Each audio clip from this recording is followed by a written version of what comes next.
Standard 6 maths chapter 3 સંખ્યા સાથે રમત. પણ મિત્રો આજે આપણે નવું ચેપ્ટર ચાલુ કરી રહ્યા છીએ. સૌપ્રથમ તો ગુરુ પૂર્ણિમાની દરેકને હાર્દિક શુભકામનાઓ. તમે તમારા જીવનમાં ખૂબ ખૂબ આગળ વધો એવી તમને બધાને ખૂબ ખૂબ શુભેચ્છાઓ. બરાબર, ચાલો હવે આપણે આજે આપણો ચેપ્ટર 9 છે સંખ્યા સાથે રમત, એ આપણે ચાલુ કરીએ. બરાબર, પાઠ્યપુસ્તકમાં જુઓ બાળ મિત્રો, પેજ નંબર 46. પેજ નંબર પાઠ્યપુસ્તકમાં જુઓ 46. બરાબર, અહીંયા આપણને કીધું છે કે રમેશની પાસે 6 લખોટીઓ છે. તેને એવી રીતે ગોઠવવામાં આવે છે કે દરેક આડી હરોળમાં સરખી સંખ્યામાં લખોટી હોય. તો તેને તે નીચેની રીતે ગોઠવે છે. જુઓ બાળ મિત્રો, તે કેવી રીતે ગોઠવે છે? તો કે પહેલા તો જાણે કે ઊભી સંખ્યામાં ગોઠવેલી છે, ઊભી લખોટી ગોઠવેલી છે, આ ઊભી લખોટી ગોઠવી. બરાબર, પછી પાછી પણ ઊભી લખોટી ગોઠવી. કેટલી છે? કુલ 6 લખોટી છે. બરાબર, તો આ ઊભી ગોઠવી, આ છે તે ઊભી સિંગલ લાઈનમાં ગોઠવી છે, આ ડબલ લાઈનમાં ગોઠવી છે, તમે જુઓ જ છો. અને હવે અહીંયા આડી છે તે પણ કેવી રીતે ગોઠવેલી છે? તો કે ડબલ લાઈનમાં ગોઠવેલી છે. બરાબર, હવે ડબલ લાઈનમાં એવી જ રીતે આને ગોઠવ્યું હોય તો સિંગલ લાઈનમાં તો કે આ રીતે થશે. જોયું વાત મિત્રો? લખોટી કુલ કેટલી છે? તો કે 6 છે. બરાબર, એક લાઈન છે તો એક લાઈનમાં 6 લખોટી, 1 ગુણ્યા 6 બરાબર 6. બરાબર, બાદ મિત્રો જુઓ આ થયું.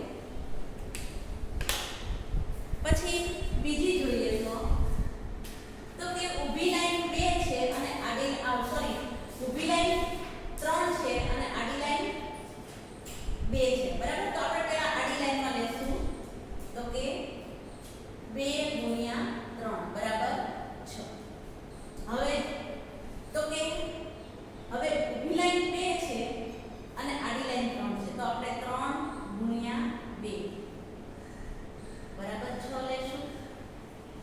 પછી અહીંયા જોઈએ તો કે 1 ગુણ્યા 6 બરાબર 6. આપણને દરેક જગ્યાએ 6 મળવા ખ્યાલ આવ્યો. બરાબર, હવે તે આના પછી વિશેષાની પછી અલગ રીતે ગોઠવણી એ નથી કરી શકતો. બરાબર, એને અલગ અલગ રીતે બધી લખોટીઓ ગોઠવવી છે, પણ આના સિવાય તે બીજી એકેય રીતે ગોઠવણી કરી શકતો નથી. બરાબર, એટલે હવે વધીને તે શું કરે છે તો કે આડી હરોળમાં પાછી એને મૂકે છે. તો એ રીતે એને ચાર રીતે મૂકી શકે લખોટી. બરાબર, હવે આ ઉપરાંત ગણતરીમાં એવું નિરીક્ષણ થયું કે 6 ને 2 ના ગુણાકાર તરીકે અલગ અલગ રીતે લખી શકાય છે. તમે જોયું આમાં બધાના ગુણાકાર રીતે અલગ અલગ રીતે લખી શકાય છે. બરાબર, તમે જુઓ છો કે અહીંયા 2 ગુણ્યા 3 કર્યા તો 6 મળ્યા, 3 ગુણ્યા 2 કર્યા તો 6 મળ્યા, 1 ગુણ્યા 6 કર્યા તો 6 મળ્યા, અને 6 ગુણ્યા 1 કરીએ તો પણ આપણને 6 મળે. જુઓ ખ્યાલ આવ્યો? 6 ગુણ્યા 1 કરીએ તો પણ આપણને 6 જ મળે છે. બરાબર, તો આ રીતે 6 બરાબર 2 ગુણ્યા 3 એટલે કે 2 અને 3 નો ગુણાકાર કરીએ એટલે આપણને 6 મળે. બરાબર, એટલે કે 2 અને 3 છે 6 ને બરાબર વિભાજિત કરે છે. અહીંયા તમે જુઓ છો આ વિભાજન કરવાનું. શું કર્યું આપણે? વિભાજન કર્યું. કેવી રીતે? તો આવી રીતે આડી હરોળમાં ગોઠવીને, આડી ઊભી હરોળમાં આપણે ગોઠવીને એનું વિભાજન કર્યું. બરાબર, તો આપણે કહી શકીએ 2 અને 3 છે એ શું છે તો કે 6 ના ભાજક છે. અહીંયા આપણે શું કહી શકીએ? 2 અને 3 છે એ 6 ના ભાજક છે. શું છે? 6 ના ભાજક છે. બાળ મિત્રો, આ આપણે કહી શકીએ. બરાબર, તો હવે આના ઉપરથી આપણે બીજું શું કહી શકીએ? તો બીજા કયા કયા ભાજક છે? તો કે આપણે દરેકનો આ પહેલો લઈ લીધો છે. બરાબર, તો કે 2 3 અને 6 બરાબર 1 2 3 અને 6 એ 6 ના ભાજક છે એ 6 ના ભાજક છે ભાજક એટલે ખબર છે ને બાળકો જેના વડે સંખ્યા ભાગી શકાય તે બરાબર એટલે કે આ બધાને 6 ના અવયવો કહેવામાં આવે છે આને શું કહેવામાં આવે છે તો કે આ બધાને 6 ના અવયવો કહેવામાં આવે છે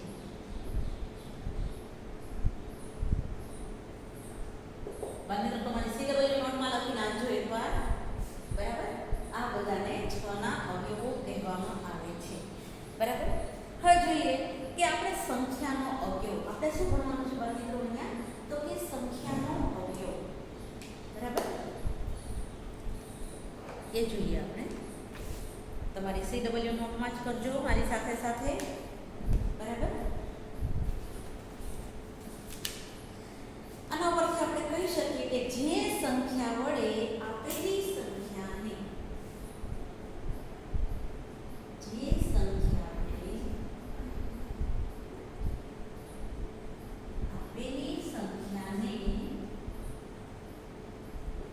નિશેષ ભાગી શકાય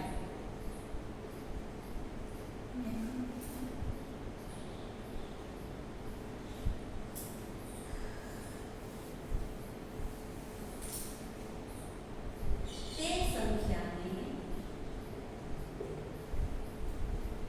આપેલી સંખ્યાનો અવયવ કહેવાય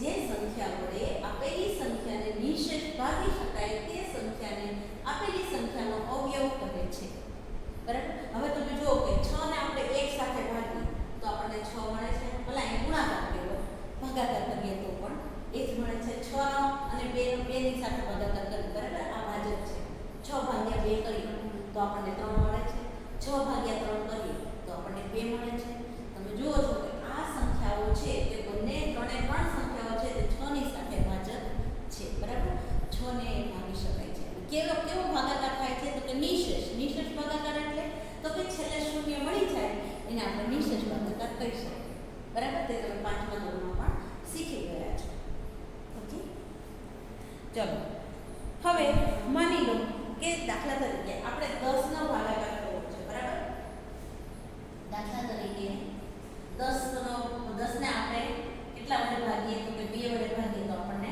5 મળે બરાબર પછી એવી જ રીતે 10 ને છે તો આપણે 5 વડે ભાગીએ તો આપણને શું મળે તો કે 5 વડે ભાગીએ તો આપણને 2 મળે બરાબર પછી 10 નો 1 વડે ભાગાકાર કરીએ તો પણ આપણને શું મળે છે તો કે 10 મળે છે જોયું મિત્રો 10 નો 10 વડે ભાગાકાર કરીએ તો આપણને શું મળે છે તો કે 1 મળે છે 10 ભાગ્યા 10 કરીએ તો આપણને શું મળે 1 મળે જો હે તો આ જે છે 1 2 અને 5 અને 10 છે એ શું છે તો કે 10 ના અવયવો છે તેથી 1 2 5 અને 10 છે તે 10 ના અવયવો છે મારી સાથે સાથે સીધા નોટમાં લખતા જજો હા અને જ્યારે અહીંયા તમને ચેકિંગ કરવા માટે બોલાવવામાં આવે ત્યારે તમારે નોટ લઈને આવવાનું છે ઓકે બાકી હોય તો પૂરું કરજો અને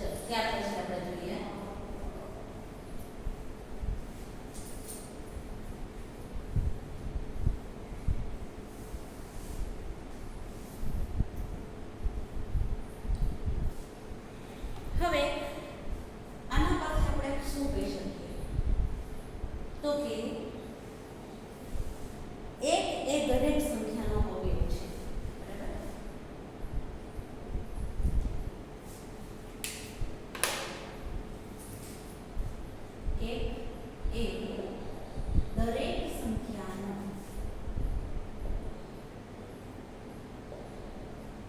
અવયવ છે. બરાબર? એક છે તે દરેક સંખ્યાનો અવયવ છે અને દરેક સંખ્યાનો નાનામાં નાનો અવયવ પણ એક છે. દરેક સંખ્યાનો નાનામાં નાનો અવયવ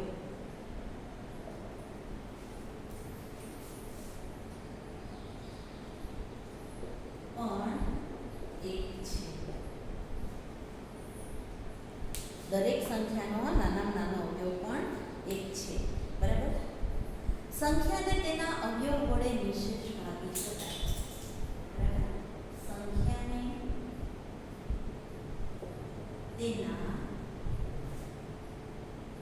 અવયવ વડે નિશેષ ભાગી શકાય.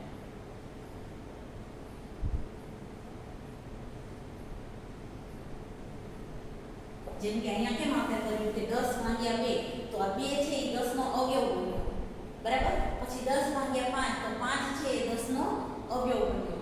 પછી 10 ભાગ્યા 1 તો 10 છે તો 1 છે એ 10 નો અવયવ બન્યો અને 10 ભાગ્યા 10 તો એમાં પણ 10 છે તે 10 નો અવયવ બન્યો. મિત્રો આ રીતે. બરાબર? તો પછી આપણે આગળ જોઈશું કે દરેક સંખ્યા પોતે પોતાનો અવયવ છે. બરાબર? દરેક સંખ્યા જેમ મેં તમને અહીંયા કીધું કે 10 ભાગ્યા 10 એટલે 10 ભાગ્યા 10 કર્યા તો શું મળ્યું આપણને 1 મળ્યું એટલે 10 છે એ પણ 10 નો અવયવ છે. બરાબર? દરેક સંખ્યા પોતે પોતાનો અવયવ છે.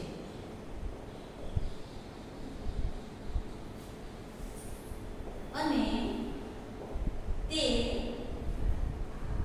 મોટો અવયવ છે. કેવો છે? તે દરેક સંખ્યાનો મોટો અવયવ છે. તે દરેક સંખ્યાનો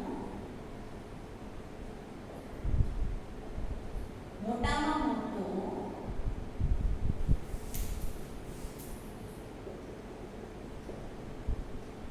અવયવ છે.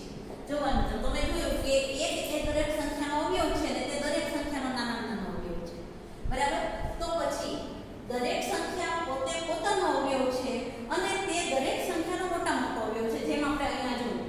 બરાબર? આપણે 10 ના અવયવો કાઢ્યા 10 ના અવયવો કાઢ્યા તો 10 ના અવયવો કયા કયા થયા? તો કે 1 2 5 અને 10 પોતે.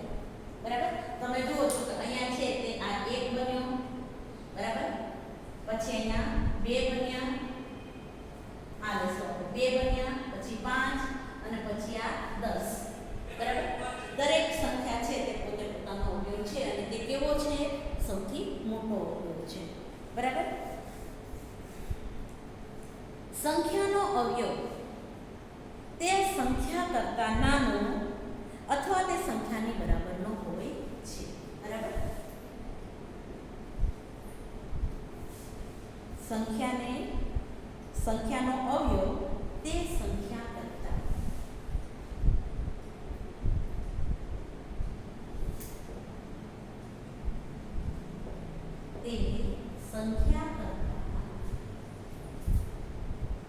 નાનો હોય છે અથવા બરાબર હોય છે. અથવા બરાબર હોય છે. એટલે માની લો કે ભાઈ આપણે 10 આપ્યા છે તો 10 નો અવયવ કયો છે? તો કે 10 ના અવયવો તો 2 5 1 છે. બરાબર? અથવા તો 1 2 5 છે. પણ જે 10 છે તે કેવો છે? તો કે બરાબરનો અવયવ છે. શું કામ? તો કે સંખ્યા પોતે પોતાનો અવયવ છે અને તે સૌથી મોટો અવયવ છે. તમને ખાલી જગ્યા, ખરા ખોટા વગેરેમાં પૂછવામાં આવશે. બરાબર? જોડકામાં પણ પૂછવામાં આવે કે પ્રશ્ન જવાબમાં એવું છે કે ભાઈ સંખ્યાનો નાનામાં નાનો અવયવ કયો? તો તમે 1 લખી શકો. બરાબર? નાનામાં નાનો અવયવ કયો? તો કે 1. બરાબર? આ છે તે 1. દરેક સંખ્યાનો અવયવ તો છે જ તે, પણ તે કેવો છે? નાનામાં નાનો અવયવ છે. પરંતુ એમ કે સંખ્યાનો મોટામાં મોટો અવયવ તો કે સંખ્યા પોતે. બરાબર? હવે અવયવો છે તે સંખ્યાથી નાના હોઈ શકે અથવા તો તેના બરાબર હોઈ શકે, સંખ્યાથી મોટા હોઈ શકે નહીં. ખાસ ધ્યાન રાખજો. બરાબર? હવે સંખ્યાના અવયવો છે તે કેવા હોય? તો કે નિશ્ચિત પ્રમાણમાં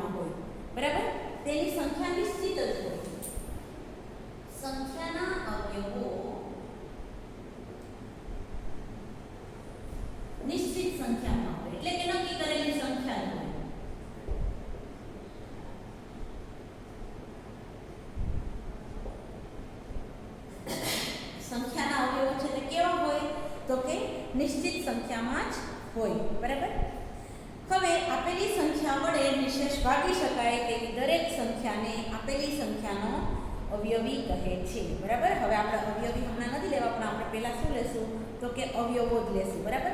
જો તમને અહીંયા એક રમત આપેલી છે, બરાબર, અને એમાં 1 થી 50ની સંખ્યા આપેલી છે. બરાબર. શું આપેલું છે? 1 થી 50ની સંખ્યા આપેલી છે. તો અહીંયા શું કહે છે કે બે વ્યક્તિઓ દ્વારા રમવામાં આવતી રમત A અને B, આ રમત છે તે અવયવોને ઓળખવાની રમત છે. બરાબર. એટલે કે તમે એમાં અવયવોને ઓળખી શકો કે ભાઈ કેવી રીતે અવયવો પડે છે. બરાબર. હવે પહેલા તો જાણે કે પેજ નંબર 48 જુઓ. પેજ નંબર 48 પર નક્કી કરો પહેલા કે રમત કોણ રમે છે, A કે B. બરાબર. પ્રથમ A ને રમવા દો અને તે પાટિયા પરથી કોઈ પણ એક કાર્ડ ઉઠાવે છે અને તેની પાસે રાખે છે. બરાબર. હવે માની લો કે કાર્ડની સંખ્યા કઈ છે તો કે 28 છે. બંને મિત્રો તમારે નીચેનું થઈ ગયું હશે. બરાબર. કાર્ડની સંખ્યા છે તે કઈ છે તો કે 28 છે.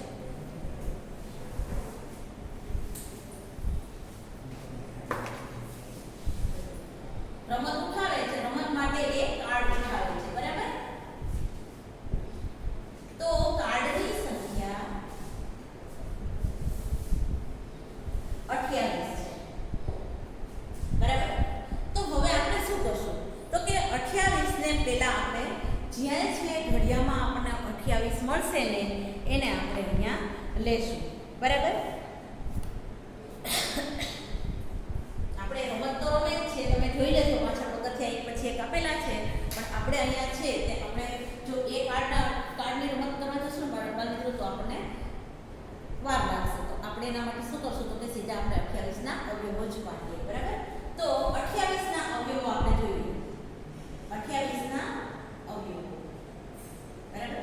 હવે તમે જુઓ છો કે 28 ગુણ્યા 1 બરાબર કેટલા થાય છે? 28 તો આપણે 2 થી ભાગાકાર કરીએ તો કેટલા થશે તો કે 14 ગુણ્યા 2 બરાબર 28. બરાબર. હવે અહીંયા જોઈએ તો કે 28 નો 14 ગુણ્યા 2 કર્યા એટલે અહીંયા 28 થયા. હવે તમે જુઓ તો 28 ને આપણે કેટલા વડે ભાગી શકીએ છીએ? 3 વડે ભાગી શકીએ છીએ તો કે ના. બરાબર. 3 ના ઘડિયામાં ક્યાંય 28 આવતા નથી. કારણ કે 3 24 3 27 આવે છે, 28 આવતા નથી. હવે 4 નો કર્યો તો કે 4 × 4 4 × 8 4 × 12 4 × 20 4 × 24 4 × 7 28. તો આપણે અહીંયા જોઈએ તો કે 7 ગુણ્યા 4 કરીએ તો આપણને કેટલા મળે? 28. બરાબર. તો એવી જ રીતે આપણે જોઈએ તો કે 4 ગુણ્યા 7 કરીએ. બરાબર. આપણે તો હવે તો કે 7 ગુણ્યા 4 કરીએ તો હવે 4 ગુણ્યા 7 બરાબર 28. ઓકે. પછી આપણે જોઈએ તો કે 2 ગુણ્યા 14 બરાબર 28. પછી તો કે 28 ગુણ્યા 1 બરાબર 28. આ રીતે આપણે કરીએ. તમે જુઓ છો કે અહીંયા રિપીટ થયું બધું. બરાબર. તમે અહીંથી આમ જાઓ કે અહીંથી આમ જાઓ. બરાબર. તમને ખ્યાલ આવે કે અહીંયા આ રીતે રિપીટ થયું છે. તો આપણે શું કરશું તો હવે વચ્ચે જે આપણે ગુણાકાર કરેલા છે બરાબર આ અને આ બરાબર આ બધા છે ને તે તેના અવયવ બન્યા. શું બન્યું? અવયવ બન્યા. 28 ગુણ્યા ને 1 ગુણ્યા 28 શું બન્યું? એટલે આપણને વ્યવસ્થિત ખ્યાલ આવે. 28 ગુણ્યા 1 કરીશું. 28 ગુણ્યા 1 ના 1 ગુણ્યા 28.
રીતે બાળ મિત્રો.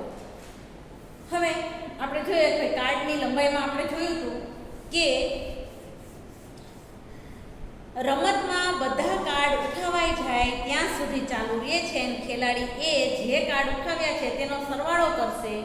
બી પણ તેના કાર્ડ સાથે એવું જ કરશે. જે ખેલાડીની સંખ્યાનો સરવાળો વધારે હશે તે વિજેતા કહેવાશે. બાળ મિત્રો એ આ કારણ કે બધાએ એક પછી એક કાર્ડ ઉઠાવ્યા હતા, બરાબર. એટલે કે 50ની ઉપર સરવાળો જાય એટલે જે વ્યક્તિનો સરવાળો છે તે કાર્ડની સંખ્યાનો સરવાળો કરતા ઉપર જાય તેને વિનર ગણવા માટે આપણે આનો સરવાળો કરેલો છે, બરાબર. કારણ કે બધાએ 1 2 4 7 14 28 આટલા કાર્ડ તો ઉઠાવ્યા જશે ને. એક 28નો ઉઠાવ્યો, પછી બીજાએ છે તે 1નો 2નો 4નો 7નો, બરાબર. તો આવી રીતે એને બધાએ કાર્ડ ઉઠાવ્યા હશે એનો આપણે અહીંયા સરવાળો કર્યો. એટલે કે હવે આ શું છે કે કાર્ડ્સની સંખ્યા વધારીને આ રમતને વધારે આપણે રસપ્રદ બનાવી શકીએ. અહીં આપણે 1 થી 50ની કરી તો તમે 1 થી 100ની પણ કરી શકો, બરાબર. આ હતી તે આપણી આ રમત, બરાબર. હવે આપણે અવયવો વિશે જાણ્યું, બરાબર.